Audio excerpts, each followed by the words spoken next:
Hi there, welcome to Fanatically Created. My name is Blake, and you're watching an episode of Having Fun with Magic the Gathering. On today's episode, we'll be going through a showcase of one of my favorite decks. Exit, pursued by a bear? For any of you theater nerds out there, that was actually a reference to a Shakespeare quote. Now on to the main topic. Today we'll be going over a deck showcase for Wilson Refined Grizzly. As I said earlier, Wilson is one of my favorite cards. One of the many reasons why is I love the artwork on this card and the D&D version as well. I even got a tattoo of Wilson's. You know I mean business. Now, Wilson may not look much just being a 2/2, but this is actually a reference to the origins of Magic the Gathering. The term bear in Magic the Gathering actually refers to a 2/2 for 2 mana. These were commonly bears because they were thought to be at least twice as powerful and tough as a 1/1 human.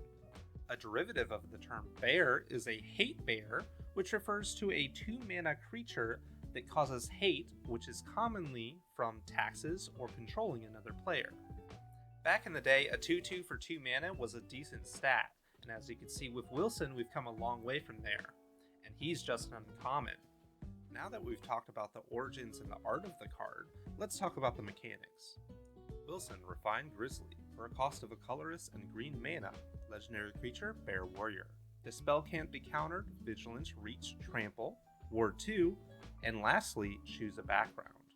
For those of you who haven't had one before, a commander with the choose a background text can essentially partner with a background enchantment in the command zone. This mechanic is similar to how you would choose a background when you're making a D&D character as to explain why they became an adventurer. Being a part of the Baldur's Gate set, Wilson actually has a few other references that are going to help us choose a background. One being a reference to Sir Barrington, a character design brought up in an old 4chan meme. Feel free to pause the video if you want to read it, but it boils down to a bear character that is so good at bluffing that no one can tell it's a bear. The other reference the card makes is to an unlockable bear character, Wilson, in Baldur's Gate 2. In the game, he could only consume potions, which is hinted at in the art of the card. In addition, Wilson's personality is described as a remarkably gentle, well-spoken, and cheerful grizzly. This is ironic because for both Sir Barrington and in Baldur's Gate, the bear only speaks in growls or roars, such as or even. Now, let's get back to choosing a background for our commander. I was thinking in order to stick with the concept of Sir Barrington, we should be a rogue in order to deceive people. In addition, we should try to be remarkably gentle so we don't want to go around one-shotting other players. Lastly, we have to take the card mechanics into consideration. The design screams combat, and we want to be the main character in our campaign. Adding each of these up, it's pretty obvious that we want to do something along the lines of Voltron, however, not your average Voltron. The background I chose for Wilson is Agent of the Shadow Thieves. It reads, a colorless and a black mana, legendary enchantment, background. Commander creatures you own have, whenever this creature attacks a player, if no opponent has more life than that player, put a 1/1 counter on this creature. It gains Death Touch and indestructible until end of turn. This pairs well with Wilson because there's a really cool interaction with Trample and Death Touch where you only have to assign 1 damage to blocking creatures and the rest tramples over. The additional indestructibility and +1/+1 counters is just a cherry on top. All of this together effectively makes Wilson an unblockable commander that also gets bigger each combat. The thing I love about this is it only works when attacking the opponent with the most life. That means you're incentivized to spread the love and attack multiple combats. This could be built pretty strong, one-shotting people left and right, but we're not going to be doing that. I want to focus on having combat and attack triggers that incentivize us to remain gentle. Some of the cool mechanics we can focus on are Monarch and the Initiative. For those of you who haven't used it yet, the Initiative is like Monarch 2.0. You fight over the initiative just like you do for the Monarch. However, upon taking the initiative or starting your turn with the initiative, you venture a floor deeper into the Undercity, which is a special version of the dungeon mechanic. In order to conceptualize a fun version of this deck, we want to focus on mechanics that are similar to this. Because this is a concept, you could build your own version of this deck with cards you own and have a similar play experience. Now let's get on to the meat and potatoes of this video. Here's my version of Wilson Refined Grizzly. Alright folks, this is my deck list for Exit Pursued by a Bear, the Wilson Refined Grizzly deck, with the Agent of the Shadow Thieves as my background. Now this website is Moxfield. It's one of the few websites that is very good for making your own decks and theory crafting and even playtesting some of your deck. I prefer Moxfield because you can make these custom tags that help you sort everything out, and you could have things be in multiple tags so you could count your number of things to make sure you have the right number of specific mechanics in your decks. Speaking of, generally when I'm making a deck, I'll have at least 13 draw cards, 13 ramp cards, and 10 removal. I may move these around and have more board wipes or whatever depending on what the commander is, but those are the main idea. Now looking at this deck specifically, we're only looking at $117, and on average most decks are around $300, so this is fairly budget and cheap. And as I said earlier, none of the cards in here are required besides the commander and the background. Everything else in here can be swapped out with whatever you have in your collection, because the main idea of this concept is pretty simple. The idea is just getting attack triggers or combat triggers, which a lot of our draw and ramp have to do with. If you also look down here, this is not a creature deck. Our creatures are pretty low. We have lots of artifacts and enchantments, so we'll have some things that trigger off of having some artifacts and enchantments as well. Now let's go through each of the categories. This category is called Copy. I only have 3 things in here. They're just minor things that you could get extra value out of your equipment, extra value of your artifacts and enchantments, and make your enchantments trigger additional time. These are not required, obviously. They're just, they help shore up some of the more expensive and better cards you have in your deck. They help you get additional copy of them. Now let's look at the draw section. For draw, I went slightly more than 13 because the cost of the cards in this deck are pretty low, and we want to keep going through them, and a lot of these will trigger multiple times. I'm going to look at each of these cards to explain why they're in this deck. The Call of the Ring, obviously, we get to draw a card, but we also want the Ring to Tempt Me because that's something that will trigger with attacks, and if we get the Ring to Tempt us 4 times, we can use that as a win con too. Compost is a generally good card, very underrated, it's pretty cheap, it's only $1. I would recommend putting it in most green decks because if an opponent is playing any black, you're going to get so many draws off this card. Concord with the Kami, an interesting card, probably a little underrated. I feel like it fits well in this deck because all of the options are beneficial for us because we're getting counters to make Wilson bigger. We're drawing because we're going to have an enchanted creature in this deck. And then we're going to be making some spirits in case we need to block some more than just one thing with Wilson. And then we have Court of Ambition. Really, any of the courts work here. I mostly want the Monarch introduced to the game because we should be able to easily get it back with Wilson being able to attack anyone. They probably will never be able to block us, and very rarely will they be able to get it back. Same goes for Custody Lich. However, this one also doubles up as removal, because if they ever take it back from us, we're going to make someone sacrifice a creature, or when we play this card, we can make them sack their biggest thing, and they never take the Monarch from us. Elvis Archivist. This one's pretty easy to include. We have, looks like 25 enchantments in this deck, so we're going to be getting a draw pretty much every turn almost, and the counters are also going to be coming in because we have 22 artifacts. Family's Favor. This helps protect Wilson slightly more. The Agent of the Shadow Thieves is nice because it triggers on attacking the person with the most life, but this one will trigger on every attack, which is a bit stronger because for people that don't know, the shield counter, it prevents the first instance of damage or makes something prevent the next time it would be destroyed. So having it be on Wilson is going to be pretty strong. And if we don't end up needing it, if we have other protection or if we're just attacking with the agent, we can take it off and draw those cards. Now we're looking at Glowcap Lantern, a very cheap equipment. We're just looking at being able to explore on attack. We want a few things that can give us some card advantage from attacking. It is going to also help us grow Wilson, and the effective cost of this card is only 3 mana. And then looking at the top of the library is also pretty relevant. A lot of people don't know that that information is actually going to help them win games because they can plan accordingly for their turns. Keen Sense, straightforward, free draw every turn.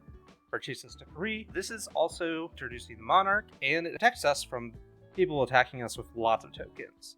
The only way that this deck can be defeated is if they have a ton of token generation and attack us more than Wilson would be able to attack them, and this really disincentivizes that.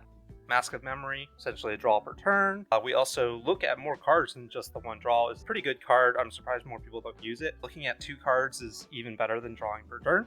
Ceravex's Tome, very strong in this deck because we're focusing on the initiative. It introduces the initiative to the game or progresses your initiative counter. Then it is a 2-mana rock, which is pretty good for 4 mana. And then if we're desperate, we can cheat out a card once we completed the dungeon. It only takes about 5 initiatives to get there. And every single upkeep, we should be progressing that because we can take it back. And then if people try to take it from us, we can progress it even faster. So the initiative in general is going to prevent players from wanting to attack us because they know we'll attack them back and get it. And then we'll get a lot of value out of that. I'll talk more about the initiative once I get to that section. Sixth Sense, very similar to Keen Sense. Not much to explain here. Snake Umbra, this is similar to Sixth Sense, but it also pumps our creature and protects it. Tome of Legends, very underrated card as well. It's 2 mana, enters with a counter on it, and then we pay 1 more mana, we draw a card. Draw a card for 3 mana, we want that in most colors. And then the commander entering triggers both on Wilson and the Agent of the Shadow Thieves because they're both considered our commander. So we get 3 counters on it just starting out without attacking at all, and then we get counters every turn. So this is a draw per turn for 1 mana. I didn't add any other lands in here because this is a pretty basic deck.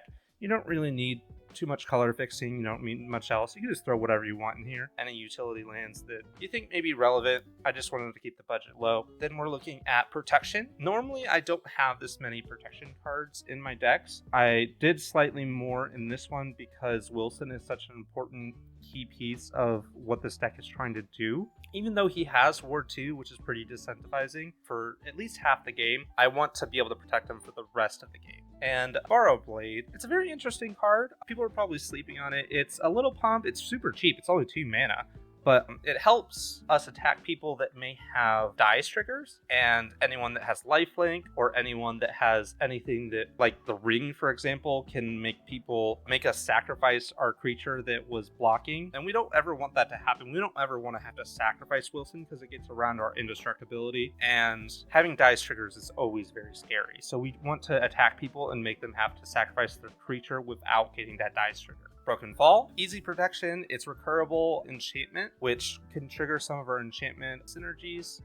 Darkfield Plate, very basic, indestructible. It's 5 mana to get it onto the creature, but it protects itself, so it's pretty nice because you don't exile artifacts very often, so this will probably stay out for most of the game.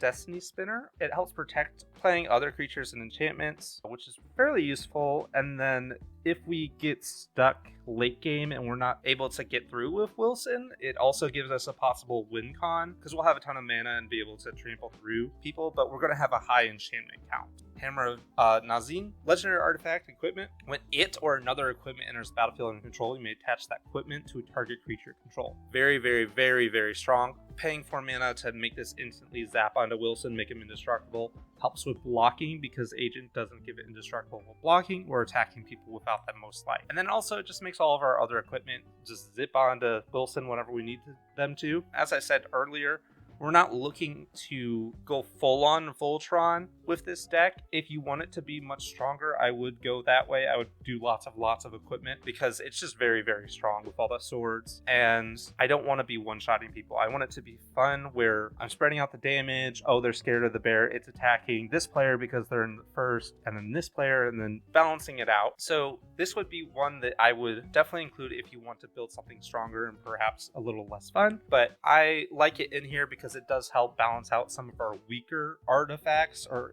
equipment, helping them get some more mana out of the value. We already talked about Snake Umbra. Swiftfoot Boots I would include because hexproof is very, very strong. I would not include Lightning Greaves because we do not want Shroud in this deck at all. This is pretty obvious, but we have lots of enchantments and artifacts that we need to get on Wilson, and Shroud will not allow that.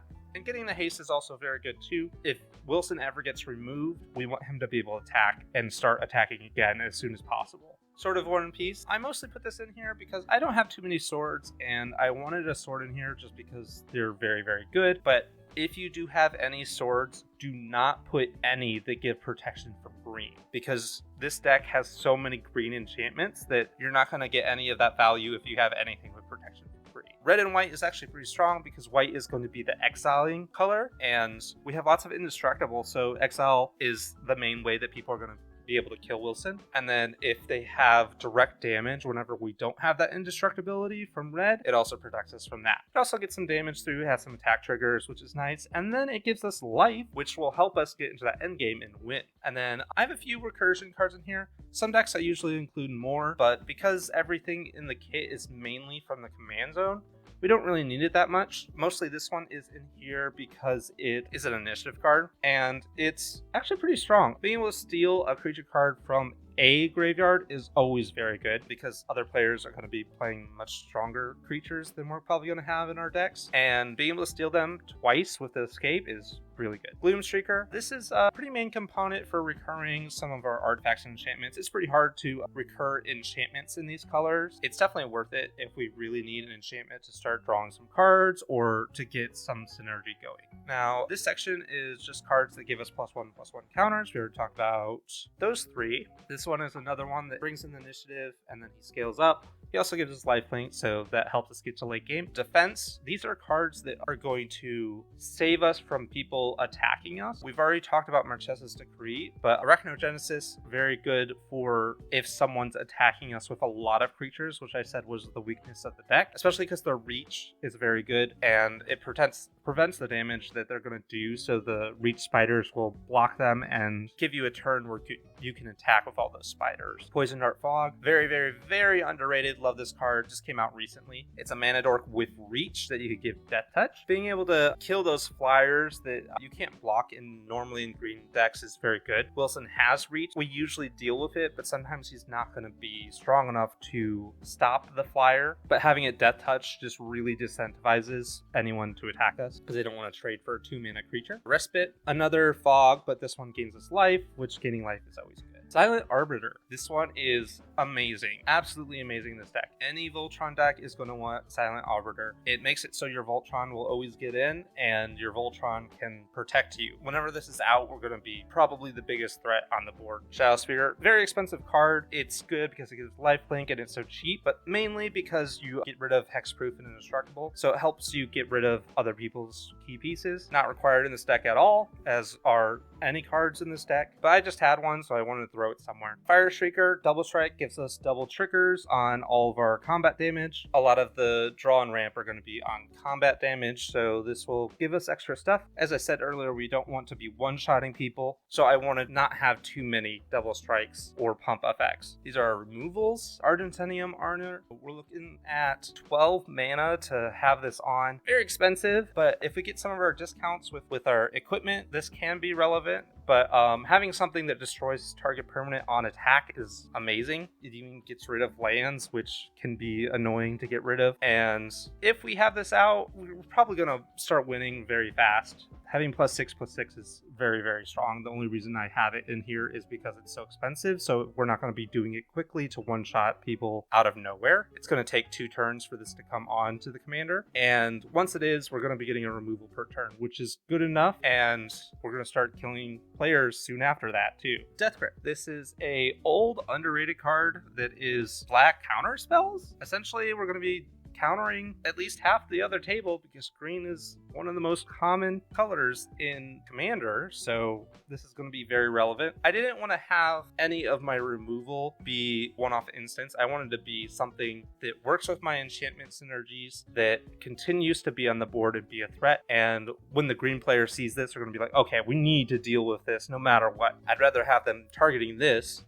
instead of my other enchantments that are giving me draws or ramp. So this is essentially a lightning rod to pull threat away from my commander, but we're just going to keep that mana up because it's so strong and they have to deal with it. Force of Despair, this is another answer for people that make a ton of tokens because we need to shore up that weakness. Having only one main creature, they can only block one thing. People never expect this coming either because you don't even have to keep mana up, you just exile the other black card, and I'm surprised more people don't use this. It's pretty good. Haywire Might, absolutely amazing. Artifact triggers with our artifact counts, always good. And then it exiles artifacts and enchantments that other non-creatures. Having exile in these colors is pretty insane, and we need to deal with really pesky enchantments because they may be something that makes us not be able to attack. So dealing with enchantments is very important. Kendra's Transformation. I really like this card because it's 2 mana and it draws us a card, so it replaces itself, it triggers enchantment synergies, and it deals with pesky commanders and makes them an elk where they really need to get rid of it, otherwise they're just stuck with an elk forever. Life Force is similar to Death Grip, but it deals with black spells. Being able to deal with black spells is probably, I'd say it's probably the second most common